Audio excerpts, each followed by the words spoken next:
നമസ്കാരം. നിയമസഭാ തെരഞ്ഞെടുപ്പിലെ സ്ഥാനാർത്ഥി സാധ്യതാ ലിസ്റ്റിൽ അതൃപ്തി അറിയിച്ച് കെ ശൈലജ. മട്ടന്നൂർ മണ്ഡലത്തിൽ മത്സരിക്കാൻ അവസരം ലഭിച്ചില്ലെങ്കിൽ മത്സരിക്കാൻ താല്പര്യമില്ലെന്ന നിലപാടിലാണ് K Shailaja. CPM general secretary MA ബേബിയെ നേരിട്ട് ഇക്കാര്യം അറിയിച്ചു. മട്ടന്നൂർ സീറ്റ് കിട്ടിയില്ലെങ്കിൽ താൻ മത്സരിക്കാനില്ല എന്നാണ് കെ ശൈലജയുടെ നിലപാട്. പേരാവൂരിൽ KPCC അധ്യക്ഷൻ അഡ്വക്കേറ്റ് സണ്ണി ജോസഫിനെതിരെ കെ ശൈലജയെ രംഗത്തിറക്കാൻ കണ്ണൂർ ജില്ലാ നേതൃത്വത്തിന് താല്പര്യമുണ്ടെങ്കിലും UDF സിറ്റിംഗ് സീറ്റിൽ മത്സരിച്ച് ഭാഗ്യപരീക്ഷണത്തിനില്ലെന്നാണ് കെ ശൈലജയുടെ നിലപാട്. ഇക്കാര്യം ശൈലജ ടീച്ചർ CPM സംസ്ഥാന നേതൃത്വത്തെ അറിയിച്ചതായിട്ടാണ് വിവരം. അതേസമയം ശൈലജയെ വെട്ടിനിർത്താൻ സംസ്ഥാന നേതൃത്വം സ്വീകരിച്ച നയത്തിൽ പാർട്ടിക്കുള്ളിലും അതൃപ്തിയുണ്ട്.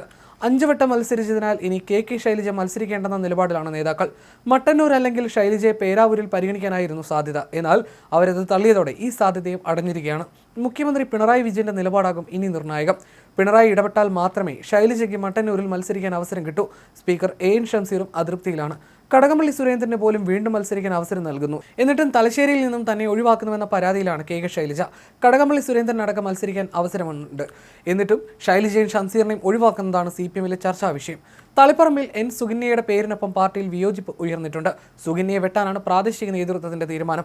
തളിപ്പറമ്പിൽ MV ഗോവിന്ദന് താല്പര്യം MV നികേഷ് കുമാറിനെയാണെന്നാണ് റിപ്പോർട്ട്. MV നികേഷ് കുമാറിനെ മത്സരിപ്പിക്കണമെന്ന നിലപാടിലാണ് MV ഗോവിന്ദൻ. സ്ഥാനാർത്ഥി സാധ്യതാ ലിസ്റ്റിനെ ചൊല്ലി കണ്ണൂരിൽ തർക്കമുടലെടുത്തിരിക്കുകയാണ്. തലശ്ശേരിയിൽ ഫസൽ വധക്കേസിലെ പ്രതി കാരായി രാജൻ നിന്നാൽ മറ്റിടങ്ങളിൽ തിരിച്ചടിയാകുമോ എന്ന് പാർട്ടി സംസ്ഥാന നേതൃത്വത്തിന് ആശങ്കയുണ്ട്. തലശ്ശേരിയിൽ സ്പീക്കർ AN ഷംസീർ സ്ഥാനാർത്ഥിയാകുമെന്ന പ്രചരണമുണ്ടെങ്കിലും ഏറ്റവും ഒടുവിൽ അതിന് സാധ്യതയില്ലെന്ന് തെളിയുകയായിരുന്നു. ഇതിനിടെ തളിപ്പറമ്പ് മണ്ഡലത്തിൽ PK ശ്യാമളയെ സ്ഥാനാർത്ഥിയായി ഒരു വിഭാഗം ഉയർത്തിക്കാട്ടുന്നുണ്ട്. തളിപ്പറമ്പിലെ സ്ഥാനാർത്ഥി പട്ടികയിൽ ജില്ലാ നേതൃത്വം സംസ്ഥാന കമ്മിറ്റിക്ക് അയച്ച സ്ഥാനാർത്ഥി ലിസ്റ്റിൽ മുൻപന്തിയിലാണ് PK ശ്യാമളയുടെ പേര്. നിയമസഭാ സ്ഥാനാർത്ഥിനുള്ള 2 ടൈം വ്യവസ്ഥ CPM പൂർണ്ണമായും ഉപേക്ഷിച്ചിട്ടില്ലെങ്കിലും വിജയസാധ്യത കണക്കിലെടുത്ത് ഇതിൽ ഇളവ് നൽകാൻ സംസ്ഥാന നേതൃത്വം തീരുമാനിച്ചിരുന്നു. തുടർച്ചയായി 2 തവണ മത്സരിച്ചവർക്ക് 3-ാം ഊഴം നൽകേണ്ടെന്ന വ്യവസ്ഥ കർക്കശമല്ലെന്നും പ്രത്യേക സാഹചര്യങ്ങളിൽ ഇളവ് നൽകുന്ന കാര്യം സംസ്ഥാന സെക്രട്ടേറിയറ്റിന്റെ പരിഗണനയിലാണെന്നും ജില്ലാ സെക്രട്ടേറിയറ്റ് യോഗങ്ങളിൽ വ്യക്തമാക്കപ്പെട്ടു.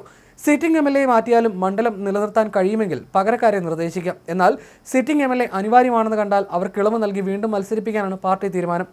കണ്ണൂരിലെ സ്ഥാനാർത്ഥി പട്ടികയിൽ കെ ശൈലജയുടെയും ഷംസീറിന്റെ പേരുകൾ ആദ്യഘട്ടത്തിൽ ഉൾപ്പെടാത്തത് ടൈം വ്യവസ്ഥയുടെ ഭാഗമായിട്ടാണ്. എന്നാൽ സംസ്ഥാന സെക്രട്ടേറിയറ്റ് അംഗമെന്ന നിലയിൽ ശൈലജയുടെ കാര്യത്തിൽ സംസ്ഥാന നേതൃത്വമാകും അന്തിമ തീരുമാനമെടുക്കുക. ഷംസീറിന്റെ കാര്യത്തിലും അവസാന നിമിഷം അനുകൂല തീരുമാനമുണ്ടായേക്കും. അതേസമയം 2 ടൈം പിന്നിട്ട മുഖ്യമന്ത്രി പിണറായി വിജയന്റെ ധർമ്മട മണ്ഡലത്തെക്കുറിച്ച് തർക്കങ്ങളില്ലാതെ തന്നെ ഇളവ് നൽകാൻ ജില്ലാ സെക്രട്ടേറിയറ്റിൽ ധാരണയായിട്ടുണ്ട്. ജില്ലകളിൽ നിന്നുള്ള നിർദ്ദേശങ്ങൾ നാളെ ചേരുന്ന സംസ്ഥാന സെക്രട്ടേറിയറ്റ് വിശദമായി പരിശോധിക്കും. 140 മണ്ഡലങ്ങളിലും മുഖ്യമന്ത്രിയും പാർട്ടി നേതൃത്വവും സമാന്തരമായി നടത്തിയ വിവരശേഖരണത്തിന്റെ അടിസ്ഥാനത്തിലാകും മാറ്റങ്ങൾ നിർദ്ദേശിക്കുക. ജില്ലാ കമ്മിറ്റികൾ നൽകുന്ന പട്ടികയിൽ വിജയസാധ്യത മുൻനിർത്തി സംസ്ഥാന നേതൃത്വം തിരുത്തലുകൾ വരുത്തും. ഇതിനുശേഷം കേന്ദ്ര കമ്മിറ്റിയുടെ കൂടി അംഗീകാരം ലഭിക്കുന്നതോടെയാകും CPMന്റെ അന്തിമ സ്ഥാനാർത്ഥി പട്ടിക പുറത്തിറങ്ങുക. സ്ഥാനാർത്ഥി നിർണയത്തിൽ മുൻകാലങ്ങളിലുള്ള മാനദണ്ഡങ്ങളെല്ലാം കാറ്റിൽ പറത്തിയാണ് ഇക്കുറി ചർച്ചകൾ നടത്തുന്നത്. എന്നാൽ ഈ ചർച്ചകൾക്കൊപ്പം ഒതുക്കേണ്ടവരെ ഒതുക്കാനുള്ള ശ്രമവും ശക്തമാണ്. സോഷ്യൽ മീഡിയയിലും ചാനലുകളുടെ സർവേകളിലും അടക്കം മുഖ്യമന്ത്രി സ്ഥാനത്തേക്ക് ആരെന്ന ചോദ്യത്തിൽ CPMൽ പലപ്പോഴും 2-ാം സ്ഥാനത്ത് എത്തിയിരുന്നത് കെ ശൈലജയാണ്. വടകരയിൽ തോറ്റെങ്കിലും ശൈലജയുടെ ജനപ്രീതി കുറഞ്ഞിട്ടില്ലെന്ന സൂചനയായി ഇതിനെ വിലയിരുത്തുന്നവരുമുണ്ട്. എന്നാൽ ശൈലജയുടെ ഈ ജനപ്രീതി പാർട്ടിയിലെ ചില നേതാക്കളെ അസ്വസ്ഥപ്പെടുത്തുന്നുണ്ട് താനും.